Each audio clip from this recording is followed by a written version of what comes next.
He looked at me once the way every woman dreams of being looked at. Like I was his whole world. For years, I believed that love was mine, that it belonged to us. But love is cruel.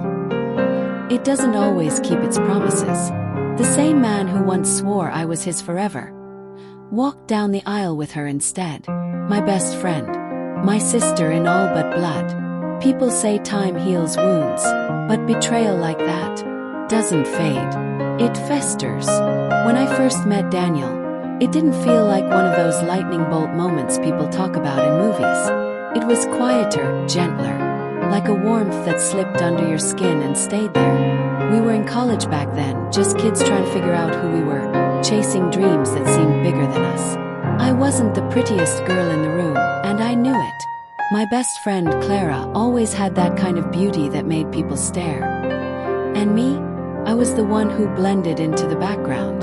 But Daniel saw me. He really saw me. It started with small things. How he'd save me a seat in the crowded lecture hall. How he'd ask if I'd eaten when I'd been too busy cramming for exams. How he listened. Really listened. When I talked about my family, my fears, my secret little hopes.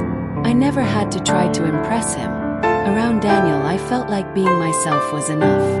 And for a girl who had spent her life feeling invisible, that was everything. Our friendship grew naturally. Study sessions turned into late-night walks across campus, laughter echoing under the streetlights. Coffee runs became excuses to spend more time together. And somewhere along the line, without either of us saying it out loud, our bond became something more than friendship. Something fragile, unspoken, but undeniable. I remember the first time his hand brushed mine. Accidentally, maybe not, while we sat in the library surrounded by books. My heart pounded so loud I was sure everyone could hear it. He didn't pull away. Neither did I. That was Daniel. He made the ordinary feel like magic. And for the longest time I thought he was mine. But here's the thing about life, it doesn't just give, it also takes. And sometimes it takes more than you ever imagined losing. Clara, my best friend since childhood, was always part of our circle.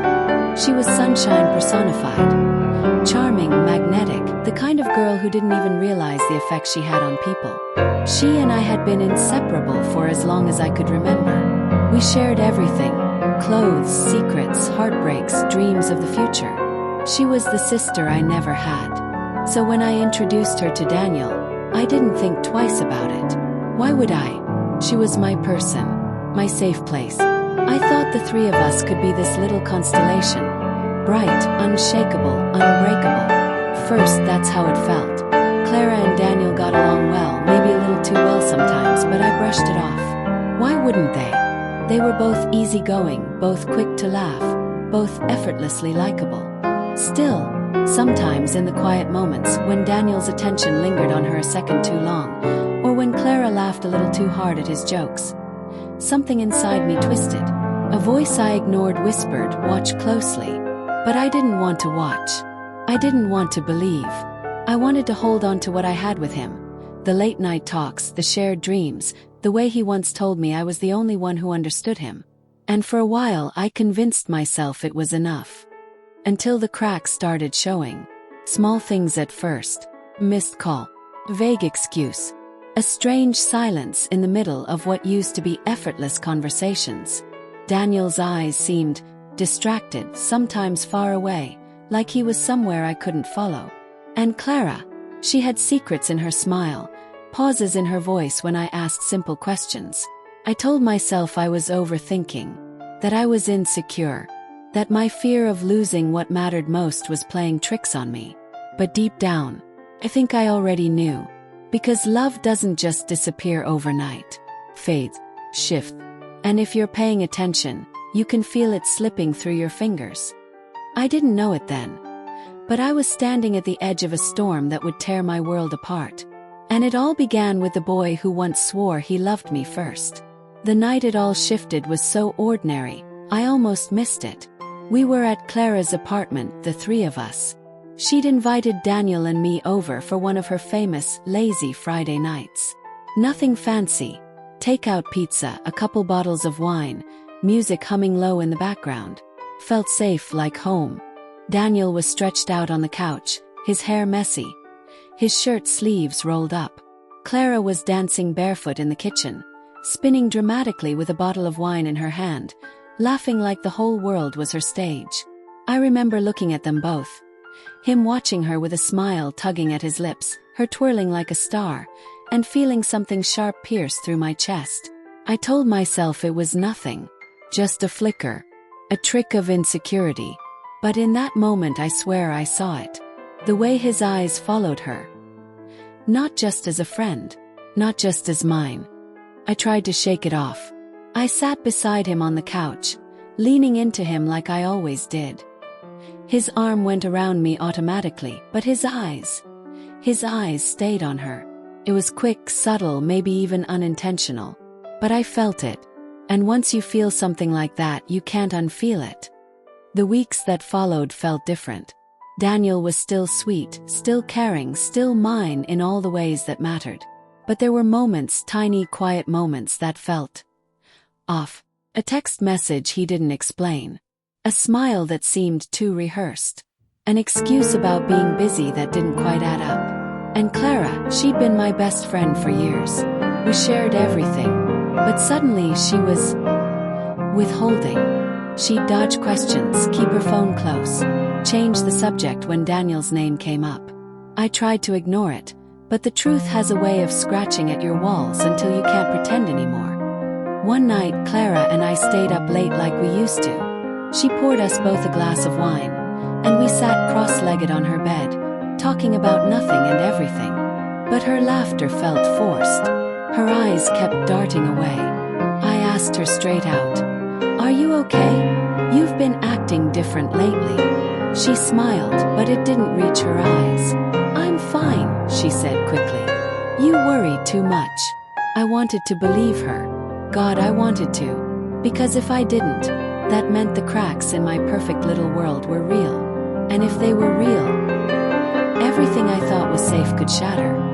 Daniel, too, gave me glimpses of distance. He'd kiss me, but sometimes it felt like a habit, not a passion. He'd hold me, but sometimes it felt like his mind was elsewhere. Still, he never said anything. And neither did I. Because silence, in some ways, feels safer than truth. But silence has its own cost. Gnaws at you. It erodes trust, piece by piece, until you're left with nothing but questions that keep you awake at night. I started to wonder, had I imagined it all? Was I paranoid?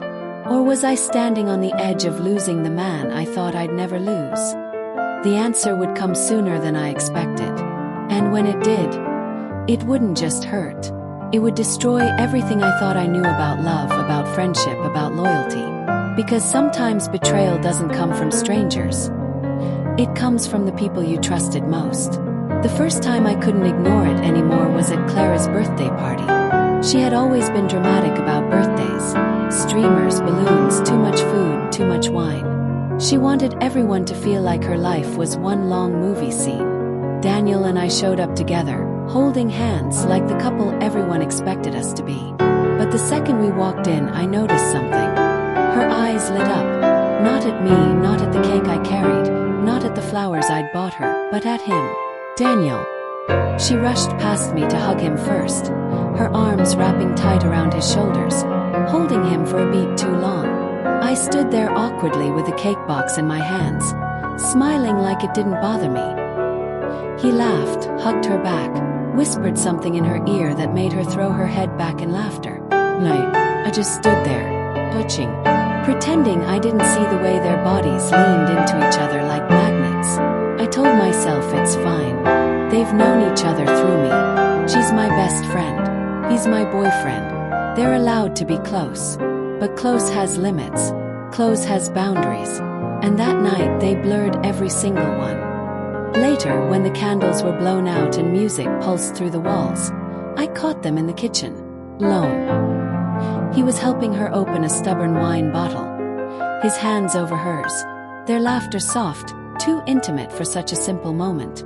When he finally popped it open, she clapped, and without thinking, he lifted her off the ground in triumph. He squealed. He laughed. And I froze in the doorway, my smile carved on like a mask. That wasn't how friends acted. That wasn't how he looked at her. And worst of all, she knew I was there. She looked right at me, dangling in his arms, and her smile didn't falter. If anything, it grew sharper, like she wanted me to see. The party went on. People laughed, drank, danced. I played the role of the happy girlfriend, clinging tighter to Daniel than usual, kissing him in public, reminding everyone, reminding myself that he was mine. But the truth, I already felt like I was losing him. Not to a stranger, not to distance, to her. That night, when Daniel drove me home, I stayed quiet in the passenger seat. He reached for my hand, laced his fingers with mine, but I couldn't stop hearing her laughter echoing in my ears. Finally, I asked, softly, almost afraid, "Do you feel different about us?" He glanced at me quickly, frowning. "What do you mean?" "I mean, lately. You seem distracted." He squeezed my hand. "I love you. You know that, right? Nothing's changed." His words should have comforted me, but they didn't. Because sometimes it's not the words, it's the silence between them that tells the truth. And his silence was deafening. Clara, too, was slipping further away from me. She started canceling plans we made, claiming she was busy, but her excuses sounded hollow. When I'd ask what she was doing instead, she'd change the subject. She stopped confiding in me the way she used to. No late-night calls. No rambling texts. No secrets shared in whispers. It was as if the part of her life I used to occupy had been replaced. And deep down, I knew who had replaced me. But denial is a powerful drug. I convinced myself I was imagining it, that I was insecure, that maybe I was reading too much into looks, laughs, silences. I clung to Daniel harder, tried to revive what we had. Dinners, walks, surprises. But every effort felt like grasping at smoke. Because once you sense betrayal creeping in, you can never go back to blind trust. And in my heart I knew I was about to lose him. Not to fate, not to chance, but to the one person who was never supposed to take him. My best friend. And when the truth finally came out, it didn't just break me, it shattered me. There's a kind of silence that feels like it's screaming at you. That's what my relationship became. Daniel was still there, physically. He still picked me up from work, still ate dinner with me, still called me love. But it was different. His eyes drifted when I spoke. His smile felt delayed, forced, like it was waiting to catch up to the lie. And Clara, she wasn't much better. She had excuses for everything now. "Sorry, can't meet tonight, work ran late. I'll call you later, my phone's dying. I'm just so tired lately, maybe next weekend." But then I'd scroll through Instagram and see her tagged in photos. Wine glasses clinking, nights out, glowing under the soft light of some bar. And I would wonder, why wasn't I invited? Why didn't she tell me? And worse, who was behind the camera? One Saturday, I decided to surprise her. We hadn't had a girls' day in weeks, and I missed her. So I drove to her apartment, a bag of takeout in my hands, ready to barge in like old times. When she opened the door, she looked startled, not happy, not like the Clara who used to throw her arms around me. "Oh," she said, voice too high, too sharp. "What are you doing here?" "I missed you," I said, holding up the bag. "Thought we could eat, catch up." She hesitated, just for a second, but I saw it, the flicker of panic in her eyes. Then she smiled too quickly. "Yeah, sure. Come in." Her living room smelled faintly of cologne. Not hers. Not floral, not feminine, strong, masculine. Familiar. My chest tightened.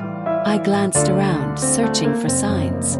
A jacket draped over her chair. A half-empty glass on the table. 2 plates in the sink. My heart pounded. "Were you with someone?" I asked casually, though my voice trembled. Her back stiffened. "No, just me." "Why?" Forced a laugh. "No reason. Just, it feels like someone else was here." She shrugged, too nonchalant. "You're imagining things." But I wasn't. I knew that cologne. I'd smelled it on Daniel's skin 100 times. I should have confronted her right then. should have screamed, demanded answers. But I didn't, because denial is easier than destruction. So I sat on her couch, ate noodles with her, pretended everything was fine. But every bite tasted like betrayal. After that, I started noticing things everywhere. Daniel coming home later than usual, saying he was stuck at work. His phone lighting up with messages he wouldn't let me see. Clara laughing a little too loudly whenever his name came up. And then the slip. One night, Daniel came to pick me up. He leaned over to kiss my cheek, and I caught it. The faintest trace of perfume. Not mine. Not his mother's. Not a stranger's. Clara's. Froze. You smell different. He blinked. Do I? Yeah, I said slowly. Like jasmine. His face went blank for a moment too long before he forced a laugh. You're imagining things. But I wasn't. I knew that scent. Clara's favorite perfume. She wore it every day. That night, I lay awake beside him, my eyes burning holes into the ceiling. He slept soundly, his arm draped over me like a chain. And all I could think was, does he touch her with this same hand? Does he whisper to her in the same voice he uses to comfort me? Does he tell her the same lies? The truth was circling me, closer and closer, like a predator. And I was running out of excuses, running out of breath. Something was about to break. And deep in my gut I knew, it was going to be me. That week, Clara stopped answering my calls altogether. Daniel became colder, distracted, like he was already living in another world where I didn't exist. And for the first time in my life, I felt completely, utterly alone. I didn't know it then, but the breaking point was already set in motion.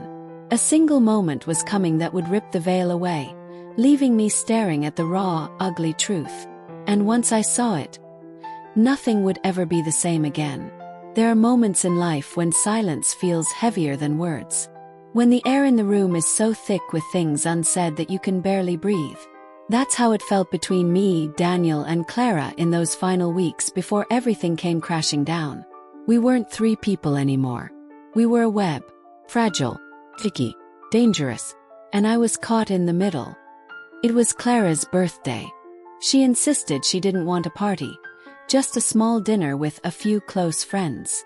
Daniel offered to host it at his place, our place. First I thought it was sweet. Thought maybe this was the bridge back to how things used to be. Maybe Clara and I would laugh again, maybe Daniel would look at me the way he used to. Maybe I was wrong about everything. I wanted so badly to believe that. The night of the dinner, Clara showed up glowing. Hair curled, dress clinging to her like it had been made for her. She swept into the room like she owned it.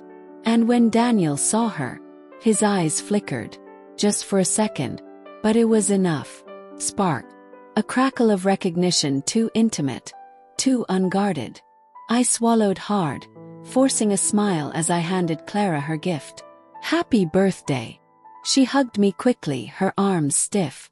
But when Daniel handed her a small box, wrapped neatly, her eyes softened. She opened it slowly, like she already knew what was inside. Necklace. Delicate gold, simple but personal. Too personal. Her voice trembled. It's perfect. And I watched as she touched his hand. Just for a moment. Just long enough to tell me I wasn't imagining this. The rest of the night was a blur. Laughter I couldn't join in. Glances that weren't meant for me. Every second stretched like it was daring me to say something. To shatter the fragile illusion we were all pretending to live in. But I didn't. Because breaking the silence meant breaking everything. When everyone finally left, I stood in the kitchen, my hands trembling as I washed the dishes. Daniel came up behind me, wrapping his arms around my waist. You were quiet tonight, he murmured. Forced a laugh. Just tired. But my chest felt like it was caving in. 'Cause I knew there was something between them. Something growing in the shadows, something hungry and merciless. And no matter how tightly I closed my eyes, no matter how much I told myself it was just my imagination, I could feel it. Like a storm rolling over the horizon, waiting to strike. That night, as Daniel slept beside me, I stared into the dark and whispered to myself words I never thought I'd say. I think I'm losing him. And worse, I think I'm losing her too. The setup of my life, the love, the friendship, the trust, it was all a stage. And soon the curtain would fall. Nothing would ever be the same. Betrayal never announces itself politely. It doesn't knock at the door asking if you're ready. It arrives suddenly, shattering, undeniable, leaving you with pieces of a life you don't recognize anymore. For me, it came on an ordinary Tuesday afternoon. Daniel said he had a late meeting. I believed him. Why wouldn't I? He'd always been ambitious, always staying late to finish projects. That was Daniel. Reliable, hardworking, steady. But something gnawed at me that night. A whisper I couldn't quiet.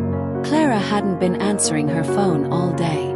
Daniel hadn't answered mine. And when I called the office, the secretary hesitated before telling me, "Oh, Daniel left hours ago." My blood ran cold. I shouldn't have gone. I know that now.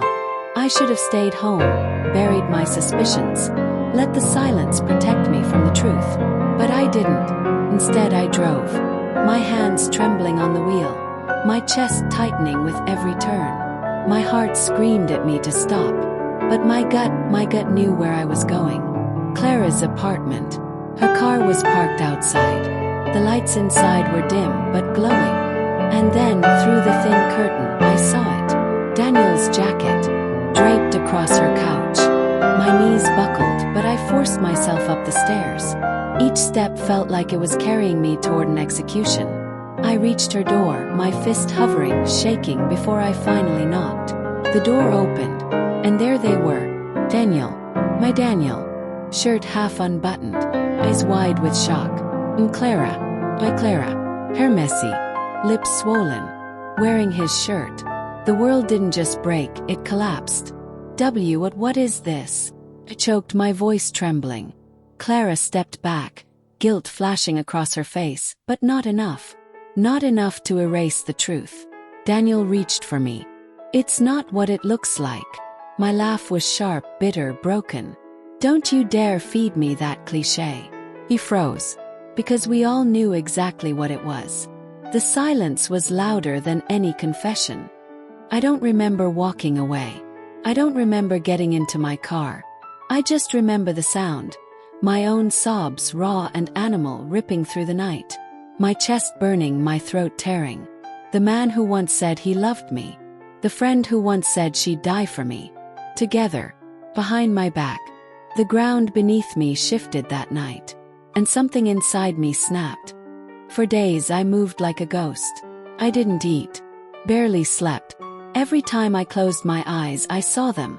Her hand on his chest, his lips on hers. But grief has stages. Shock, denial, pain. And then rage. Pure. Unfiltered. Rage. It slithered through me like venom. Poisoning every memory, every soft moment, every gentle word Daniel had ever spoken. He loved me first. He swore I was his forever. And now he was with her. My sister in all but blood. No, they couldn't just get away with it. That's when the thought came. Dark, intoxicating. Revenge. Not just anger. Not just screaming or tears. Something sharper. Something final. They thought they had broken me. But they hadn't. They had woken something in me. That night, staring into the mirror at a version of myself I barely recognized, I whispered the words out loud. They're going to pay. Both of them. And for the first time since the betrayal, I felt something other than pain. Felt power. But power like that comes with a risk. Because once you choose revenge, you can never go back. And I knew, deep down, that if anyone ever found out what I was about to do, it wouldn't just ruin them. It would ruin me too. Revenge. It doesn't come in one thunderous strike. Slow. Careful. Like poison seeping into someone's veins drop by drop. At first I didn't know where to start. I was consumed by images of Daniel and Clara, by the echo of their betrayal. Couldn't eat, couldn't sleep. My hands shook constantly and I knew people noticed. My co-workers whispered. My mother looked at me with those suspicious, knowing eyes. But I told no one. This was mine.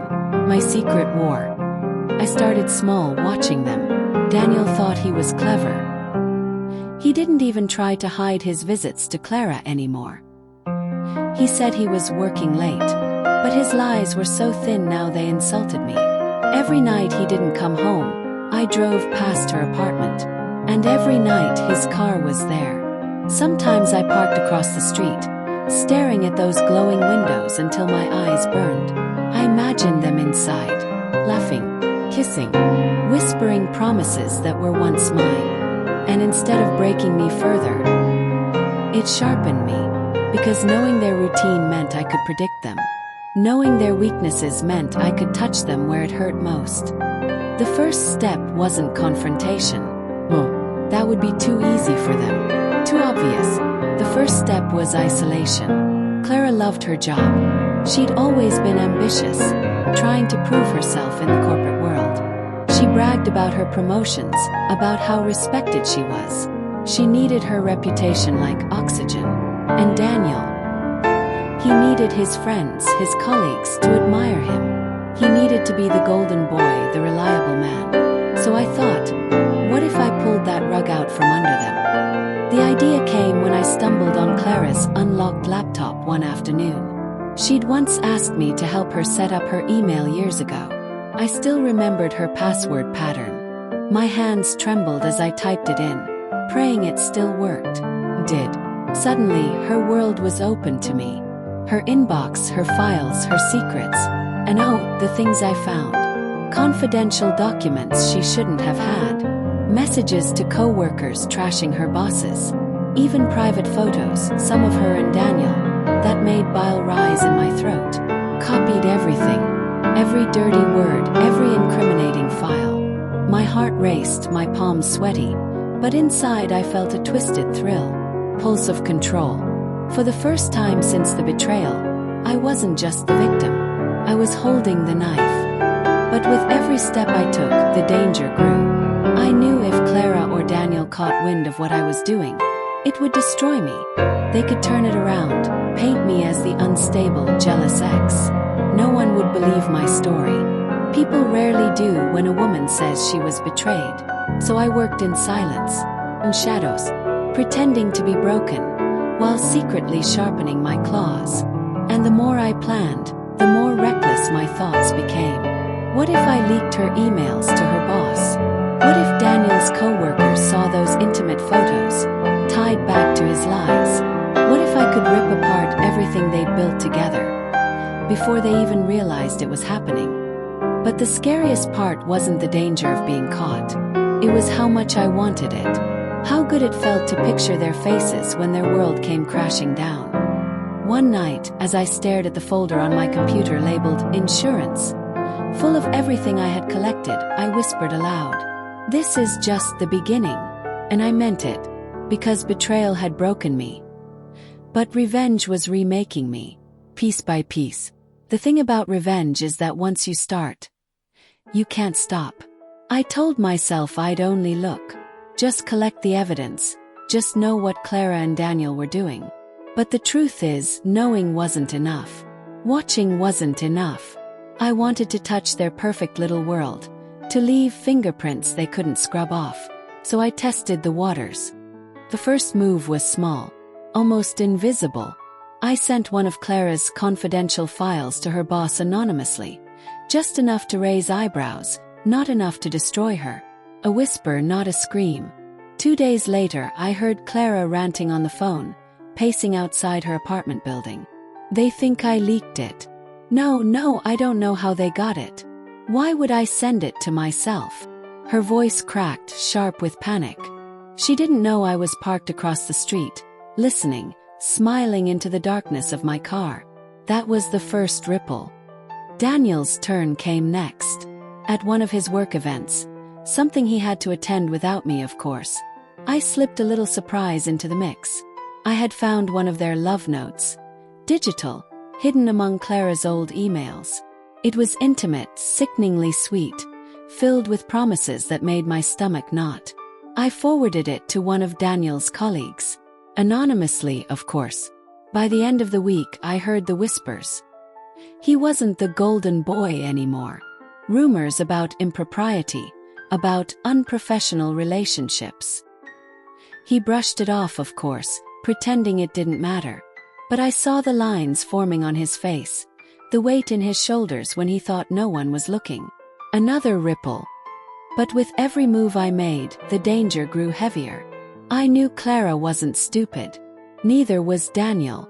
If they traced anything back to me, I'd be ruined. And part of me, some weak, foolish part, still wondered if maybe I had gone too far. But then I'd remember Clara's hand on his arm. Daniel's eyes lighting up for her the way they used to for me. And any hesitation burned away, replaced with fire. The real crack came one night when I crossed a line even I hadn't meant to. I had been combing through Clara's files again when I found an email, one she had drafted but never sent. It was written to Daniel. In it she admitted something. She wasn't sure if she loved him. Not the way she thought she did. She wrote about missing someone else, about feeling trapped, about fearing he wasn't her forever. It was raw, brutal, and I realized Daniel hadn't seen it. Not yet. For a long time I stared at that email. My finger hovered over the send button. My heart pounded so loud I thought the neighbors might hear it.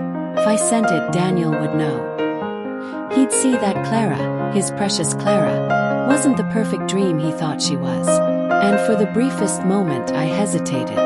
Because once I pressed send, there would be no going back. But then I whispered to myself, she stole him from me. Let him see who she really is. And I clicked send. The fallout was immediate. I'll never forget Daniel's face when he showed up at our old coffee spot a week later. He didn't see me, of course. I was hidden behind the shelf of newspapers, watching. He looked broken, holding his phone like it was a weapon. And when Clara arrived, they argued. Loudly, publicly. You wrote this, Clara. Don't lie to me. I never meant to send it, Daniel. You weren't supposed to see it. I wasn't supposed to see the truth. The words cut the air like glass. People stared. He cried. He stormed out. And I sat there, my coffee untouched, heart racing. The satisfaction was intoxicating. But as I watched Clara crumble and Daniel's anger spill, I felt something else too. Fear. Because for the first time they both looked truly wounded, truly unraveling. And I realized, if they ever discovered it was me behind the curtain, I wouldn't just ruin them. I'd ruin myself too.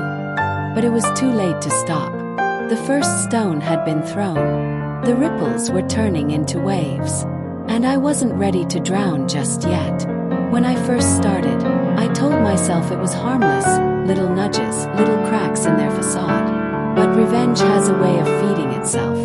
The more I took, the hungrier I became. And by now, Daniel and Clara's world wasn't just wobbling. It was tilting dangerously.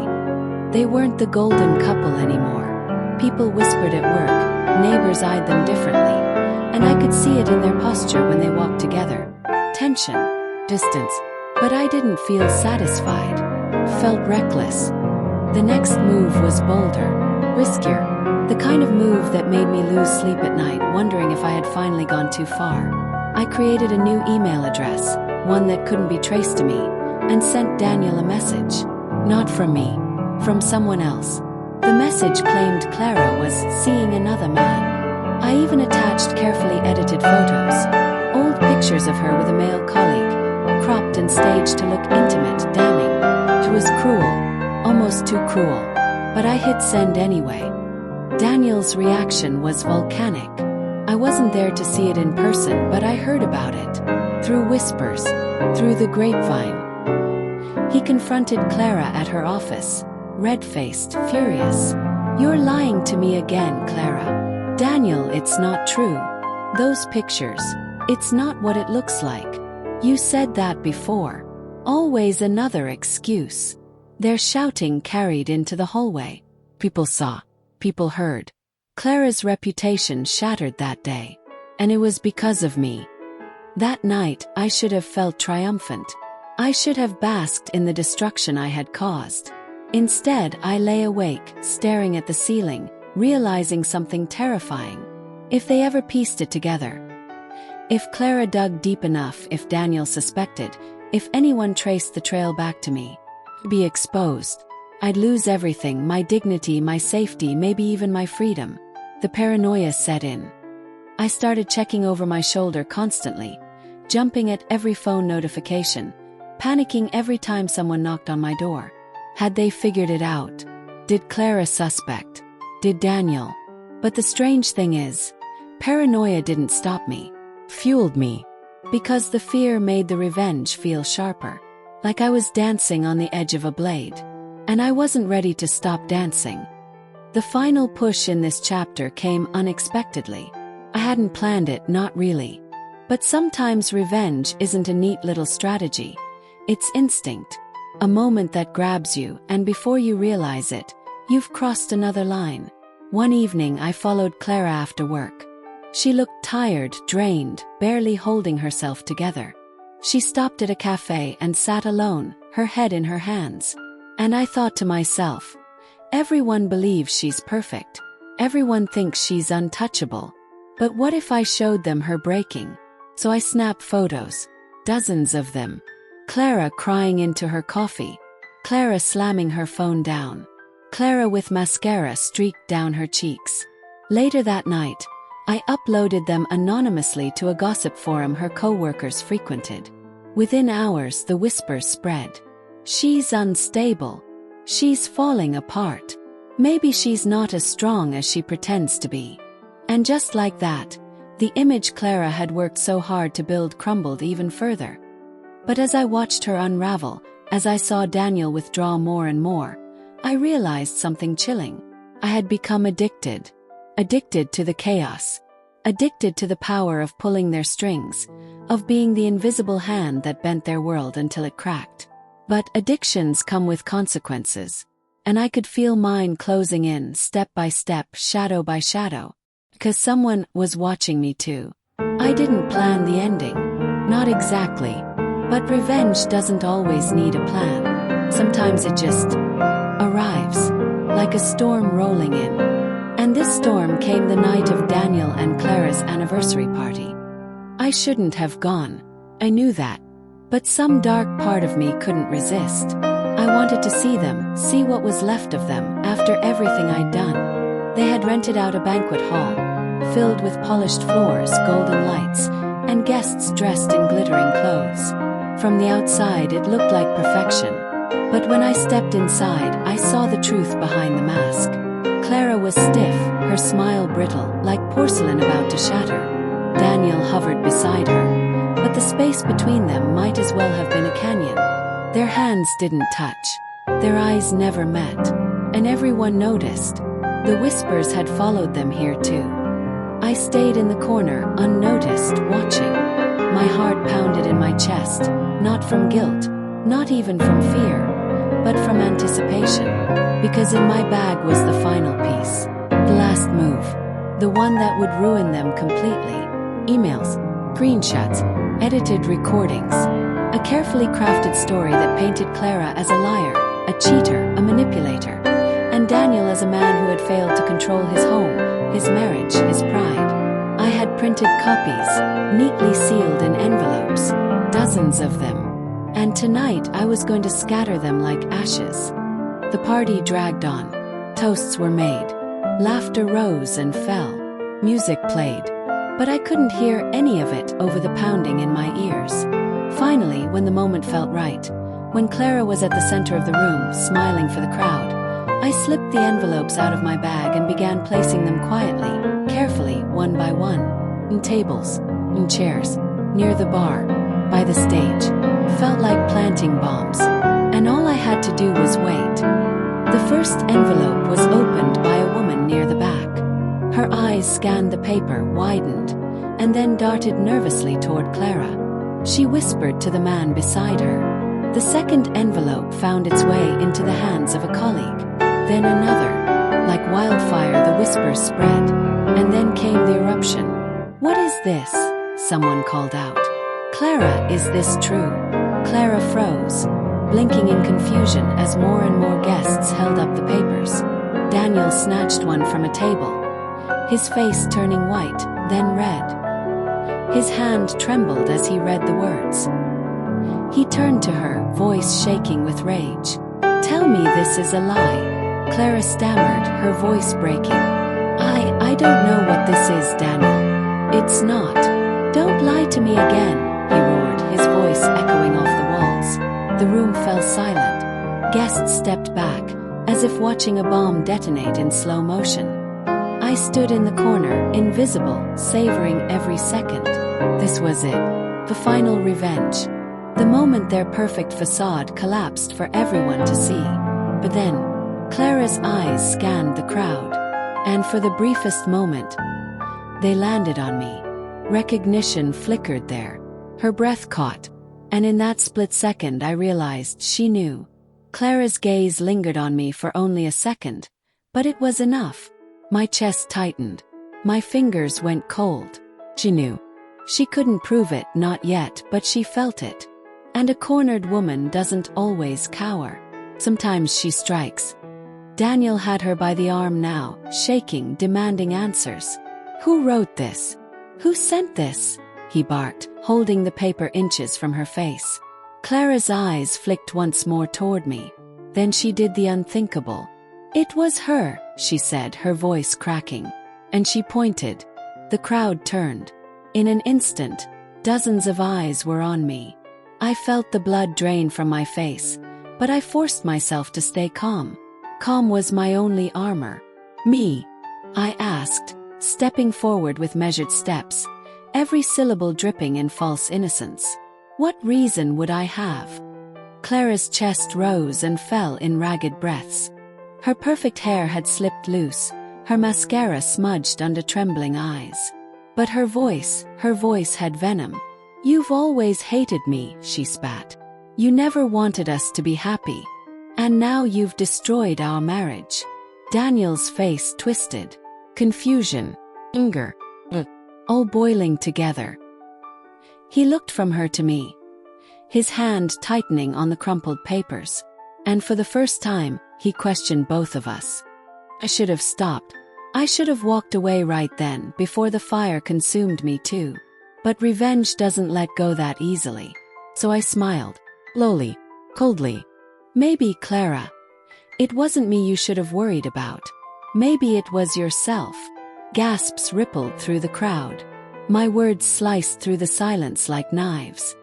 Clara lunged forward, desperate. "She's lying. All of this, she made it up." But Daniel didn't move. His eyes were locked on me now, searching for truth in my expression. And that was when I delivered the final cut. "You think you married a saint, Daniel? Look at her. Look at what she's done. Everyone else sees it now. You were blind, but you can't be anymore." The room tilted with tension. The whispers became a roar. Clara tried to scream over them, but her words were drowned out. And then Daniel said it, low, broken but final. "I don't even know who you are anymore." Clara crumbled. Right there in the center of the floor, in front of everyone, she fell apart. I felt victorious. For a moment. But then, as I watched her sobbing into her hands, humiliated, destroyed, a strange feeling clawed at me. Not satisfaction, not triumph, but something darker. Because in Clara's eyes, behind the tears and the fury, I saw not just defeat. I saw a promise. This wasn't over. The banquet hall was no longer a hall. It was a battlefield. People whispered, gasped, shuffled back to watch. The air was so thick I could almost taste it. Daniel stood between us, his eyes darting from me to Clara, his hands trembling. "This can't be real," he muttered. "This can't be happening." Clara rose to her feet, her voice hoarse but loud enough for everyone to hear. "You think you know me, Daniel?" she cried, her mascara-stained cheeks trembling. "You don't know the half of it. But she pointed at me again, fingers shaking with rage. "She has hated me since the day we met. She's always wanted to see me suffer." I tilted my head slightly, almost pitying her. "That's not hate, Clara. That's truth finally coming to light." "Liar," she screamed, her voice breaking. You planted this. You. But Daniel cut her off. His voice cracked through the noise like thunder. Enough. Silence. Everyone froze. His hands were gripping the papers so tightly his knuckles had turned white. He turned toward Clara, his jaw locked. Did you? Or did you not take money from my accounts? Did you? Or did you not betray me? Clara's lips parted, trembling. She opened her mouth to deny it, but the words refused to form. Her silence was louder than any confession. The room knew. Daniel knew. I savored it. But Clara wasn't finished. She turned to me, desperation dripping from every syllable. You think you've won, she hissed, low enough for only me to hear. You think ruining me will make him love you again. He never will. He chose me. And no matter what you do, that will never change. Her words sliced deeper than I wanted to admit. My throat tightened, but I forced my expression to stay cold. This isn't about love anymore, I whispered back, my voice like steel. It's about justice. Her eyes widened, then narrowed with venom. You'll regret this, she spat. Daniel stepped closer to me now, his eyes heavy, searching. Tell me the truth. Was it you? Did you set all this up? The world seemed to stop spinning. Everyone leaned forward. The silence pressed against me like a weight. My heart thundered. My mouth went dry. This was the edge, the thin, final line between redemption and ruin. I could confess, or I could double down. And in that split second I chose. No, I said softly, with a calm that betrayed the storm inside me. I didn't set this up. Clara did this to herself. All I did was stop pretending. Daniel's shoulders slumped, as if the last piece of his soul had been ripped out. He looked at Clara, broken, exposed, and then at me, torn between two versions of the truth. And then he walked away, right past her, right past me, out the doors into the night, leaving us both in the wreckage. Clara sank to the floor again, sobbing, while whispers swirled like vultures above her. I stood there frozen, hollow, victorious, and yet strangely empty. Because in that moment, as I watched Daniel disappear into the darkness, one truth burned clearer than all the rest. I hadn't just destroyed Clara. I had destroyed us all. The doors shut behind Daniel with a hollow thud, echoing like a funeral bell. Everyone in the hall stood still, caught between shock and morbid curiosity. Some whispered, some stared, but no one dared to move first. Except me. I finally exhaled, my chest rising like I had been holding my breath for years. The fire of revenge still burned in me, but beneath it, a chilling emptiness crept in. Clara remained on the floor, her hair falling over her face, her dress wrinkled and stained. She didn't look like the radiant bride she had been hours earlier. She looked like a ghost.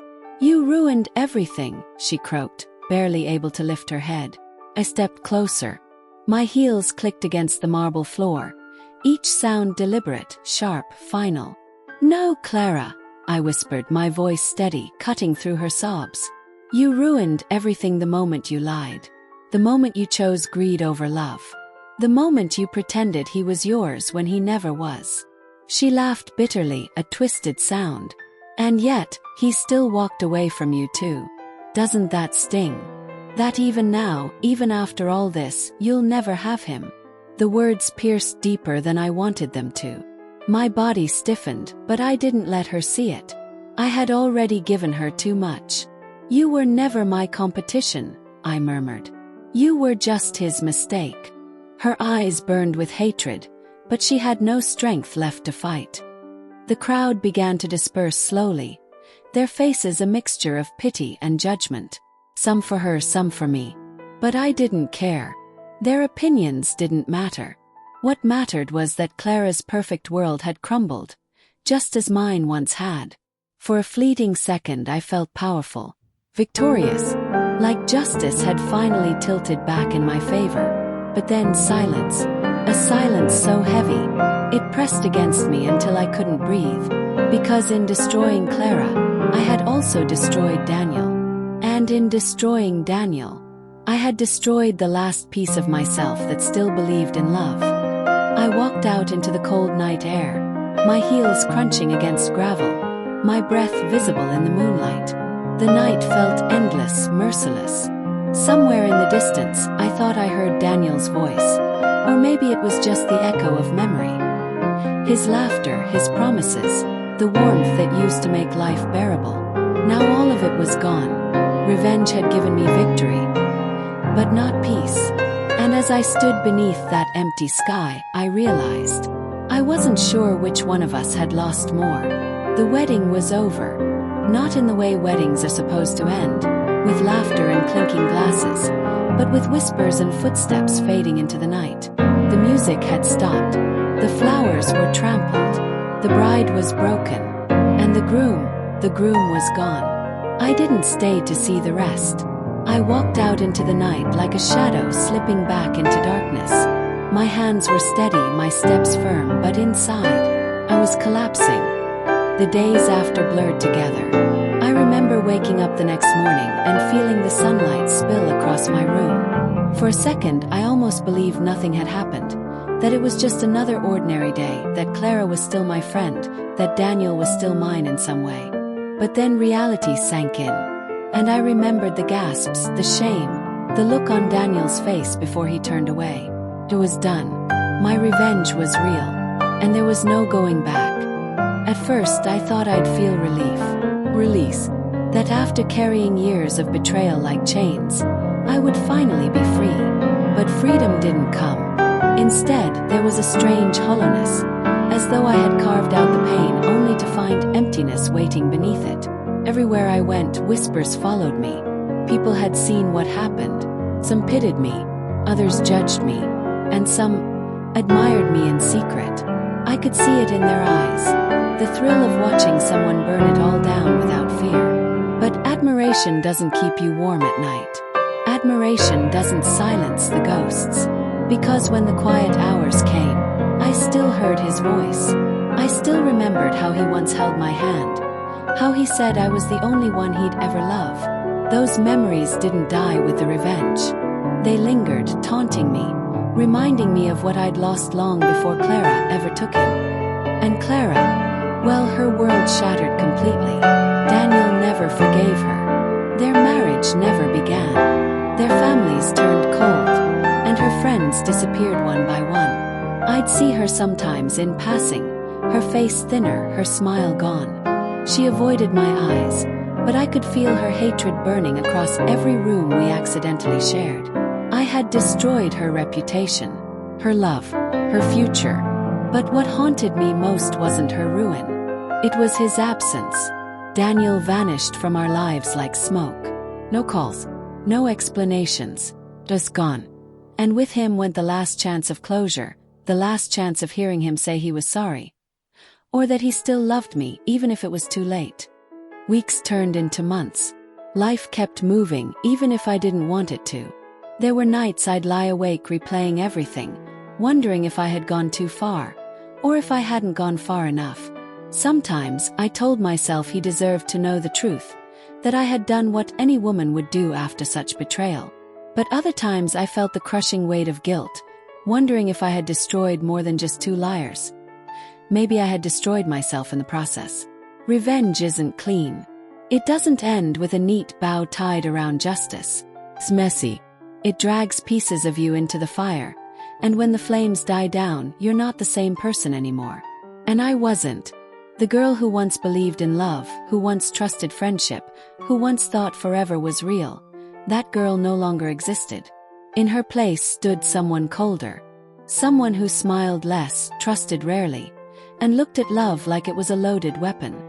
I'd tell myself I had won, that I had turned the tables, that Clara had paid for her sins. But late at night, when the house was silent and the memories came crawling back, I wondered if victory was just another word for loss. Because what I had really won was loneliness. And loneliness isn't a prize. Time has a way of dulling the sharpest wounds, but it never truly erases them. Months passed, seasons shifted, and still, the scars of that day lived beneath my skin like fire waiting to ignite. People around me eventually stopped whispering. New scandals replaced mine. New betrayals, new heartbreaks, new gossip to devour. That's how the world works. It forgets, it moves on. But I didn't. Because how can you move on from something that was never just a story? It was my life, my love, my betrayal. One evening, I found myself standing in front of an old cafe where Daniel and I once sat together. We had talked about dreams there, about futures we thought were certain. And as I stood outside that window, watching strangers laugh at the same table, I realized something painful. The world doesn't care about the promises that broke me. The world keeps spinning even when your own stops. And in that moment, I understood something I had been avoiding. Revenge hadn't given me closure. It had given me silence. But silence is not peace. Silence is just the absence of noise. And my heart still roared with questions no one could answer. Why did he choose her? Why wasn't I enough? Why did I let love consume me until there was nothing left? I wish I could say I healed completely, that I forgave and let go. But healing isn't neat. It isn't linear. It's jagged and uneven, full of steps forward and days of crashing back into old memories. There are still moments when I catch myself reaching for my phone, wanting to call Daniel's number, even though it's long disconnected. There are still nights when I dream of Clara, her face pale, her eyes wet with the humiliation I forced on her. And I wake up wondering if, in some twisted way, we were both victims of the same cruel game. But here is the truth I finally came to accept. Revenge doesn't erase betrayal. It only mirrors it. Daniel betrayed me. Clara betrayed me. And I betrayed them back. All I did was add another layer of brokenness to something that was already shattered. The only difference is that I chose it. And sometimes, that choice weighs heavier than their betrayal ever did. Years later, I can tell this story with distance, with honesty, with the kind of clarity that only time can bring. If you ask me whether I regret what I did, my answer is complicated. Do I regret exposing them? No. They deserved the truth. They deserved to have the world see what they had hidden in shadows. But do I regret the way I lost myself in the fire of revenge? Yes. Because in burning them, I burned parts of myself I can never get back. The innocence, the hope, the belief that love was worth trusting. Now, when people look at me, they don't see the girl I used to be. They see someone strong, untouchable, unshaken by the petty storms of life. They think that's power. They think I've conquered my pain. But the truth is quieter, sadder. I've just learned to carry it. And maybe that's all healing really is. Not erasing the past, not fixing it, but learning how to live with it without letting it consume you. If there's one thing my story proves, it's this. Revenge can win you justice, but it can't win you peace. Justice is external, it's what the world sees. Peace is internal, it's what you feel when the lights go out and no one's watching. And peace, that's something I'm still chasing. So when I look back now, when I remember the girl who whispered to herself, "He loved me first, but he married her," I want to reach out and tell her something. That love can lie, that friendship can betray, that revenge might satisfy for a moment. But forgiveness, even if it's silent, even if it's only for yourself, is the only thing that frees you. I'm not there yet, but maybe one day I will be. Until then, I live with my story. And now, so do you. If you've stayed with me until the end, I want to hear from you. Tell me in just one word how this story made you feel. Satisfied, shocked, heartbroken, or empty? Your word matters because it tells me which part of this journey touched you most. And if you've ever faced betrayal or felt the burning pull of revenge, share your story in the comments. You never know who might need to hear that they're not alone. Your truth could help heal another.